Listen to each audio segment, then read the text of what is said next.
No vídeo de hoje eu quero falar sobre 13 sintomas de lesão traumática que você pode não conhecer. A maioria de nós, em algum momento da vida, experimentou algum nível de trauma em relação a algo. A lesão traumática, por outro lado, refere-se aos efeitos físicos, emocionais, cognitivos e interpessoais desse trauma.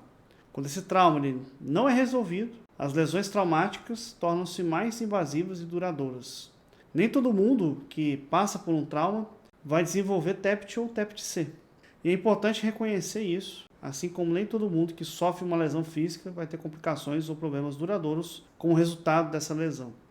Algumas pessoas se recuperam muito bem, sem maiores dificuldades.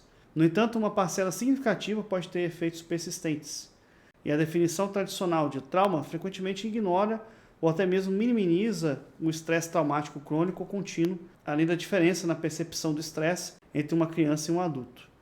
Isso porque tendemos a associar trauma a eventos extremamente horríveis, quando na verdade traumas contínuos, como crescer em um ambiente doméstico caótico ou até mesmo passar por experiências adversas na sua infância, também são altamente impactantes. E é sobre isso que eu quero falar nesse vídeo aqui de hoje. Meu nome é Anderson Contaifer, eu sou médico, especialista em clínica médica e eu trabalho aqui nas redes sociais ajudando vítimas de relacionamentos abusivos a superar os efeitos do trauma no corpo e na mente. É essencial lembrar que o trauma está nos olhos de quem o vivenciou. Se algo gerou uma sensação de desamparo e horror para uma pessoa naquele momento, então foi traumático. O que é traumático para uma criança de 2 anos vai ser diferente do que é traumático para um adulto de 22 anos. E muitas vezes as pessoas com histórico de trauma são diagnosticadas erroneamente com outros transtornos, ou então o trauma não é devidamente considerado junto ao diagnóstico correto. Muitas pessoas com dependência química estão, na verdade, automedicando um trauma, seja ele físico, tentando aliviar uma dor, ou até psicológico, tentando amenizar o sofrimento emocional. Em alguns casos, pessoas que sofrem com vícios passam por eventos traumáticos durante o próprio período de dependência, que vai criando um novo ciclo de trauma que também precisa ser abordado no tratamento da adicção. Pessoas com ansiedade, seja ansiedade generalizada, caracterizada por preocupação excessiva constante, ou ansiedade social, que se manifesta como dificuldade em interações sociais, podem ter passado por traumas, e é essencial entender a origem dessa ansiedade. Pode ter sido desencadeada por um ambiente familiar, com violência doméstica, rejeição, ou até mesmo por pais narcisistas patológicos que reforçaram sentimentos de insegurança e até mesmo de medo. Essas experiências, elas podem fazer com que a pessoa na vida adulta sinta grande ansiedade ao interagir com os outros devido ao trauma de apego. O transtorno bipolar e a depressão também estão frequentemente relacionados ao trauma. Sentimentos de culpa também são recorrentes. No transtorno bipolar encontramos episódios de hipomania ou mania. A hipomania em particular merece atenção, pois muitas vezes está associada a uma sensação de estar acelerado, também uma diminuição da necessidade de sono. Isso pode ser um indicativo de uma hiperativação do sistema de resposta ao estresse, como o eixo HPA, dizendo não é seguro dormir porque precisamos aqui ficar acordados. Geralmente, se a pessoa apresenta sintomas hipomaníacos, ou especialmente maníacos, o diagnóstico de transtorno bipolar vai estar presente. No entanto, também é necessário reconhecer a possibilidade de um diagnóstico de trauma. A recuperação não vai ser maximizada se todos os fatores envolvidos não forem ali devidamente abordados. Os transtornos de personalidade e os transtornos de apego seguem a mesma lógica.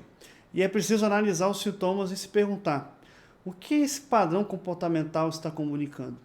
Esse padrão foi desenvolvido como resultado de um trauma? Ele surgiu como um mecanismo de proteção para uma criança que cresceu em um ambiente caótico, estressante e assustador, onde não sabia de um momento para o outro se estaria segura ou se teria suas necessidades atendidas? A negligência também pode ser uma forma de trauma e pode ser tanto intencional quanto não intencional. Pode ocorrer quando o cuidador está tão sobrecarregado com seus próprios problemas que ele mal consegue perceber a criança, quando não tem recursos emocionais para se cuidar e, consequentemente, não consegue cuidar do outro. Ou pode ser uma negligência deliberada, em que o cuidador simplesmente não se importa ou não quer cuidar dessa criança, negligenciando suas necessidades por razões até mesmo pessoais. E outra forma de trauma infantil é o abandono, que pode ocorrer tanto por morte quanto por divórcio. E é claro que ninguém pode controlar se vai viver ou morrer, né? Pelo menos na maioria das situações. Então, não estamos aqui para poder culpar alguém que teve um ataque cardíaco e faleceu, né? No entanto, para a criança, a perda de um cuidador é extremamente traumática. E ela pode se perguntar, né? E se meu outro cuidador também desaparecer de repente? Né? Esse medo ele pode ser até mesmo paralisante. A criança pode se sentir abandonada, pode se culpar pelo que aconteceu, pode sentir uma raiva profunda. Independentemente da reação específica, trata-se de uma experiência que é profundamente traumática. E no caso do divórcio, né, embora algumas separações possam de fato resultar em um ambiente até mesmo mais saudável para todos os envolvidos nisso, a vida da criança ainda é alterada sem que ela tenha tido escolha. Inclusive foi o que aconteceu com a minha própria vida. Né? Meus pais se separaram aos 14 anos. A criança pode se sentir abandonada, pode se culpar, pode carregar sentimentos de perda e insegurança. E outra experiência adversa na infância é conviver com alguém na casa que tenha uma doença mental ou um vício. E se essa pessoa for um cuidador, é provável que ela não consiga oferecer à criança a estabilidade, a consciência e o apoio emocional necessários, que pode levar a traumas de apego. Se for um irmão ou outro membro da família, os cuidadores podem acabar tão focados em tentar consertar essa pessoa que acabam até mesmo negligenciando as necessidades emocionais e físicas daquela criança saudável. E essa negligência, nesse caso, geralmente não é intencional, não. Mas ainda assim pode ter um impacto significativo no desenvolvimento emocional da criança. Os sintomas do TDAH também podem levar a diagnósticos equivocados. Pessoas que passaram por traumas frequentemente apresentam inquietação, irritabilidade, estresse constante e hipervigilância. Sintomas que podem ser confundidos com os transtornos de déficit de atenção e hiperatividade. E além disso, os problemas na função executiva comuns no TDAH, como dificuldades de atenção, solução de problemas e impulsividade, também podem estar relacionados ao trauma. Então pense no que acontece quando alguém está em estado de hipervigilância. Se uma pessoa sente que não está segura e precisa constantemente escanear o ambiente por busca de ameaças, será muito difícil de se concentrar nos problemas matemáticos no quadro da sala de aula ou também na planilha do Excel no seu trabalho. Com certeza. Se essa pessoa está em um estado de luta ou de fuga, a capacidade de resolver problemas fica comprometida, porque o objetivo do cérebro naquele momento não é raciocinar logicamente, mas sim garantir a sobrevivência. A impulsividade também pode ser explicada aqui pelo trauma. Se alguém está sempre em estado de alerta, esperando que algo ruim aconteça, a sua reação será rápida e instintiva. Imagine estar aqui caminhando por uma floresta no meio da noite. Você está hipervigilante, está esperando que algo pode saltar de algum canto escuro que você não está vendo. E quando isso acontece, você reage de forma impulsiva, tentando se proteger. E da mesma forma, pessoas com histórico de trauma podem agir de forma impulsiva e até mesmo emocionalmente reativa, pois o seu sistema nervoso, né, eles estão constantemente em estado de alerta máximo, prontos para poder se defender de qualquer coisa a qualquer momento. A desregulação emocional é outro sintoma potencialmente relacionado ao trauma. Se você tem uma resposta emocional exagerada, significa que diante de uma situação que talvez merecesse uma reação em nível 3, você reagiu com nível 8. Então você olha para isso e você pensa assim, ok, né? Na minha opinião, eu tive uma resposta emocional forte demais para essa situação. Isso acontece quando o seu eixo hipotálamo, pituitária e adrenal, o sistema de resposta ao estresse, né, ele está fora, está desregulado. Então, pessoas que passaram por traumas frequentemente desenvolvem resistência ao glicocorticoide. Isso pode não parecer relevante, mas o importante é que elas frequentemente se sentem apáticas, como se estivessem apenas tentando passar o dia. No entanto, quando algo acontece, enquanto a maioria das pessoas recebe mais um pequeno fluxo de hormônios do estresse para poder ajudar até mesmo a lidar com aquela situação, a pessoa que é traumatizada, ela recebe um tsunami de hormônios do estresse. Então o corpo reage imediatamente como se dissesse assim, nós sabemos o que fazer aqui, né? Vamos entrar em ação agora. E isso muitas vezes vai se manifestar como uma resposta aprendida, levando a explosões de raiva como parte dessa reação emocional exacerbada. E aqueles que sofrem de desregulação emocional, que passaram por traumas, frequentemente eles se sentem inseguros. E uma das respostas naturais à sensação de ameaça é a raiva. O desejo de afastar a ameaça, eliminar ela, dominar ela, pode ser manifestada como um comportamento impulsivo. Pessoas com histórico de trauma podem demonstrar raiva explosiva e sentir dificuldades para poder controlar, porque elas estão reagindo a partir de um estado de ameaça constante. E se o trauma ocorreu na infância, pode ser ainda mais acentuado. Quando crianças passam por situações traumáticas, elas aprendem mecanismos de enfrentamento que podem persistir na idade adulta. Como o pensamento infantil é mais concreto e menos desenvolvido emocionalmente, essas crianças elas não tiveram a oportunidade de construir um repertório de habilidades emocionais mais maduras. Assim, quando confrontadas com gatilhos que ativam o trauma, elas podem reagir como uma criança que foram utilizando os mesmos mecanismos de defesa que desenvolveram para poder sobreviver naquela época. Outro estudo interessante indicou que pessoas com trauma apresentam dificuldades na avaliação e resolução de gerenciamento de estados emocionais negativos. Em termos aqui mais simples, isso significa que elas podem ter dificuldades em identificar o que elas estão sentindo e acabam então apenas agindo e reagindo sem conseguir nomear as suas próprias emoções. E elas também podem ter dificuldade em avaliar o que realmente é uma ameaça e o que não é, reagindo como se tudo fosse muito perigoso. E além disso, os indivíduos com desregulação emocional, eles tendem a ter reações mais intensas ao estresse e levam mais tempo para poder voltar ao estado de equilíbrio. Quando são desencadeados, é difícil para essas pessoas interromperem esse ciclo. Uma vez que ativam a resposta de luta ou de fuga, podem não ter desenvolvido as habilidades adequadas para poder lidar com as emoções negativas. A gravidade e o momento em que o trauma ocorreu influenciam muito nesse processo. E alguns indivíduos podem não ter muitas opções de resposta disponíveis, tornando aqui mais difícil controlar os seus estados emocionais. Outro sintoma do trauma é a apatia ou até mesmo a falta de motivação. Algumas pessoas se sentem mal consigo porque elas não têm vontade de fazer as coisas e sentem que estão deprimidas ou que estão simplesmente apáticas, sem se importar com nada mesmo. E o entorpecimento emocional é um sintoma clássico do transtorno de estresse pós-traumático. E tal sintoma pode ser uma grande barreira para essa motivação. A minha hipótese é que quando alguém experimenta um trauma, pode acabar suprimindo as suas emoções, porque sentir essas emoções se torna algo muito assustador ou até mesmo doloroso. E essas pessoas podem temer que, se começarem a sentir, elas não conseguirão parar de sentir. E além disso, se esse eixo hipotálamo, pituitária e adrenal estiver desregulado, pode ser que simplesmente elas não tenham mais energia para sentir nada. E elas podem estar tão exaustas, tão drenadas, que simplesmente elas não têm força para poder lidar com as emoções. A depressão é diferente da apatia. A depressão tem muitos sintomas associados, mas no contexto que estamos abordando aqui, refere-se à sensação persistente de desânimo e tristeza profunda. A exposição repetida ao estresse crônico prejudica a responsividade do eixo hipotálamo pituitário adrenal, o que contribui para o desenvolvimento do transtorno depressivo maior. E nós sabemos que o estresse prolongado pode levar ao surgimento de sintomas depressivos e do transtorno de estresse pós-traumático. Grande parte disso está ligada à desregulação do eixo hipotálamo pituitário adrenal. Quando uma pessoa é submetida ao estresse por longos períodos, o seu corpo libera constantemente cortisol, o que a princípio mantém o estado de alerta. No entanto, com o tempo, o corpo, para poder responder a essa substância da mesma maneira, um fenômeno conhecido como resistência ao glicocorticoide, e em termos mais simples, é como se o corpo dissesse assim: eu não posso lidar com isso agora.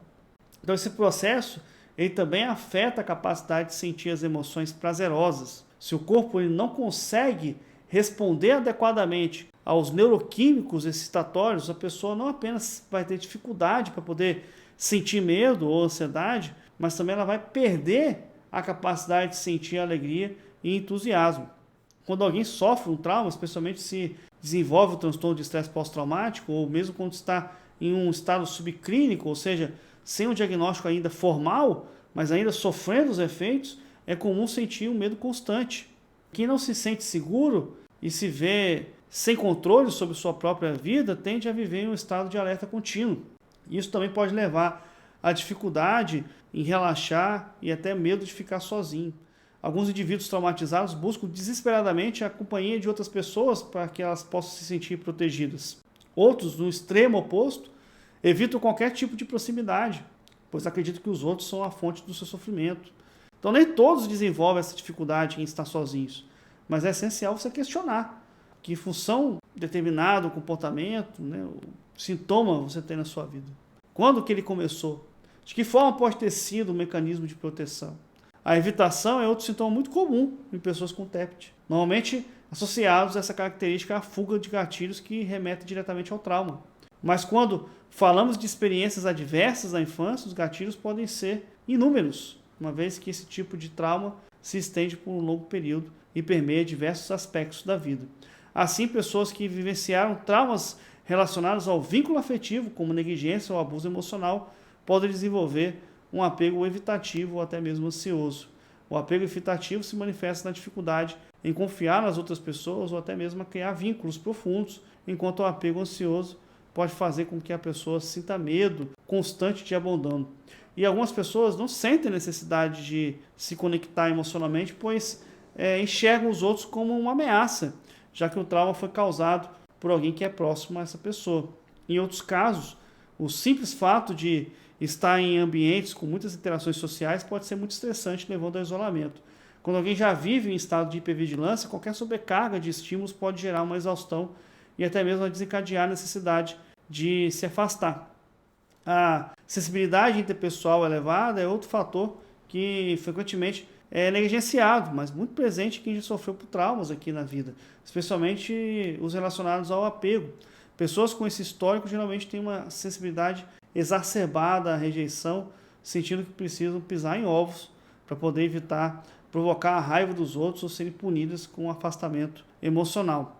O medo da rejeição ou abandono pode fazer com que essas pessoas possam ficar excessivamente atentas a expressões faciais e aos comportamentos alheios, interpretando sinais mínimos como potenciais ameaças. Isso é muito deletério. Outro aspecto interessante é a hipersensibilidade sensorial. Algumas pessoas traumatizadas são extremamente reativas a certos estímulos visuais, sonoros e olfativos. Pesquisas mostram que indivíduos com TEPT podem se sentir sobrecarregados por sensações e ter dificuldades com a chamada filtragem sensorial. E esse fenômeno também é observado em pessoas com TDAH e esquizofrenia, que ocorre quando o cérebro não consegue distinguir os estímulos relevantes dos irrelevantes. Assim, a pessoa pode se sentir inundada por todas as informações do ambiente, dificultando a concentração. E além disso, as pessoas com TEPT e TEPT-C, que é o transtorno de estresse pós-traumático e transtorno de estresse pós-traumático complexo, podem desenvolver hipersensibilidade a determinados estímulos que remetam ao trauma. Isso pode incluir pessoas que se parecem fisicamente com o agressor, cheiros que evocam memórias dolorosas ou sons associados à experiência traumática. E um exemplo seria alguém que foi acordado por um alarme de incêndio durante um acidente grave e desde então reage exageradamente a qualquer som semelhante a esse alarme. Então, nesses casos, o corpo ele interpreta automaticamente esses estímulos como sinais de perigo iminente, acionando a resposta de estresse mesmo quando não há uma ameaça real. Doenças e distúrbios autoimunes também estão diretamente correlacionados com o trauma. No início, logo após o trauma, o sistema imunológico ele é suprimido. Isso acontece porque o corpo precisa direcionar a sua energia para lutar ou fugir. No entanto, se o estresse ele persiste por um longo período, eventualmente o sistema imunológico ele percebe que ele precisa agir e ele começa a enviar seus trabalhadores para poder reparar possíveis danos. E o problema é que quando o trauma ele não cessa, o sistema imunológico se mantém em estado de hiperativação, gerando inflamação sistêmica. E ele continua tentando, então, a reparar esses danos, enquanto a ameaça ela persiste. Esse estado prolongado de inflamação ele está associado a diversas condições, incluindo aqui também a diabetes. E o estresse crônico ele é imprevisível e ele desregula o eixo hipotálamo pituitário adrenal, que dificulta a regulação do açúcar no sangue, podendo levar aqui à resistência insulínica e também, consequentemente, ao desenvolvimento de diabetes tipo 2. E, além disso, a disfunção do sistema imunológico e o trauma se influenciam de forma recíproca. E o aumento da inflamação no corpo não só está ligado a doenças físicas, como também intensifica sintomas de ansiedade e de depressão. Esse ciclo contínuo de estresse e inflamação ele acaba exacerbando a ativação do sistema imunológico, criando um estado crônico de resposta ao perigo. E outro efeito notável do trauma é a sua relação com as doenças cardiovasculares. A exposição prolongada ao estresse traumático ele pode levar a mudanças biológicas, como o aumento da atividade do eixo hipotálamo pituitário adrenal, hiperatividade do sistema nervoso autônomo, a inflamação crônica, o estresse oxidativo e também a disfunção endotelial. E esses fatores podem também contribuir para o desenvolvimento de doenças cardiovasculares, incluindo também eventos cardíacos, mesmo sem a presença de uma dor torácica intensa. Agora, pesquisas também indicam que pessoas expostas a traumas crônicos podem apresentar alterações significativas na microcirculação sanguínea, tornando elas mais propensas a complicações cardíacas. E por último, né, os problemas de sono também são muito comuns em indivíduos com transtorno de estresse pós-traumático, e o desalinhamento do ritmo circadiano é uma característica muito frequente, assim como uma resistência ao corticoide, que impede o corpo de responder adequadamente ao cortisol. E normalmente os níveis de cortisol são mais altos pela manhã e diminuem ao longo do dia, regulando o ciclo do sono e de vigília. Porém, quando o corpo ele não responde mais ao cortisol corretamente, todo o sistema entra numa grande desordem, e é como se em uma fábrica ninguém soubesse quando começar ou quando encerrar aquele expediente. E esse desequilíbrio afeta as funções neuroimunes, metabólicas e autonômicas, resultando então em distúrbios do sono. E estudos também mostram que pessoas com TEPT, né, que é o transtorno de estresse pós-traumático, apresentam uma taxa muito maior de apneia do sono e de insônia, independentemente do seu peso corporal. E essas dificuldades podem se manifestar tanto na forma da insônia inicial, que é a dificuldade para poder adormecer, quanto na insônia de manutenção, que é a dificuldade para poder manter a pessoa ali naquele sono profundo, né, para poder descansar neurônio. Então, muitas pessoas que sofrem com traumas podem nem perceber que passaram por essas experiências traumáticas, especialmente quando essas vivências elas ocorreram na infância, no contexto de experiências adversas. Nossa sociedade muitas vezes não rotula essas experiências como um trauma, ainda que tenham sido extremamente prejudiciais. E para muitos crescer nesse ambiente caótico, visto como algo ruim, mas não necessariamente como algo traumático, é bem difícil. Então, no entanto, é bem fundamental mesmo reconhecer que essas situações elas possam aqui mesmo impactar profundamente no funcionamento fisiológico e psicológico de uma criança e, consequentemente, no adulto que ela vai se tornar no futuro.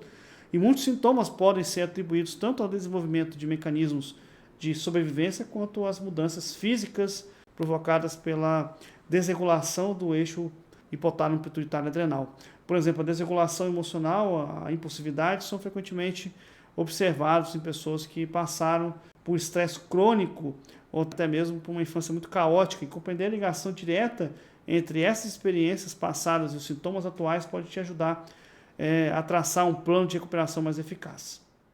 Pois quando estamos presos nessas respostas traumáticas, não conseguimos agir com o nosso melhor eu, em vez disso nós reagimos com o nosso eu ferido, e sem cura podemos acabar machucando as pessoas que estão ao nosso redor, ou até mesmo perpetuando o ciclo de sofrimento.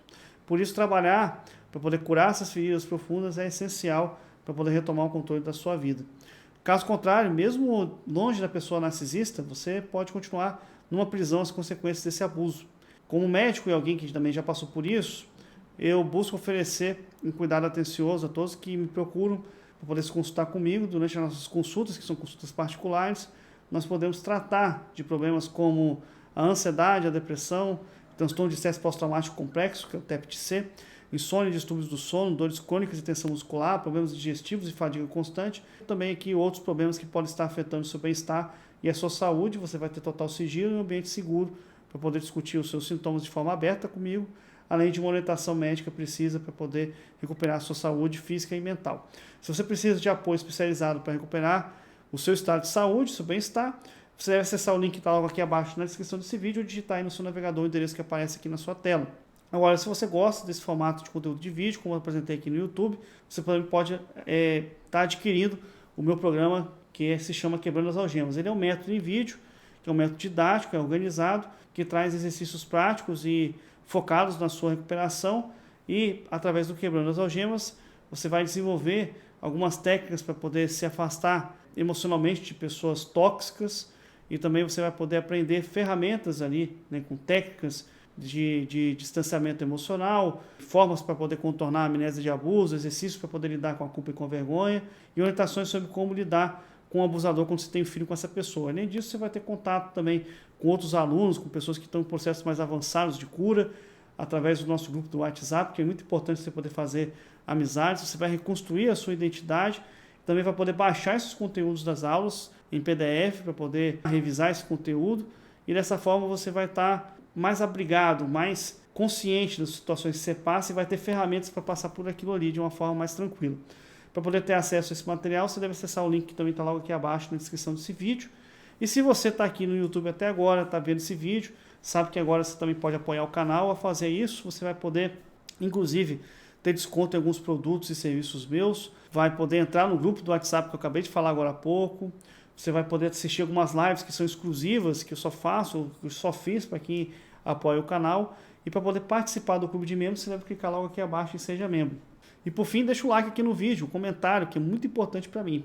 O que você achou desse conteúdo? Já passou por isso?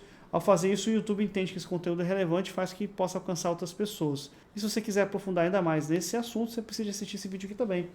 Muito obrigado por ter chegado até aqui, um grande abraço e até o próximo vídeo aqui no meu canal.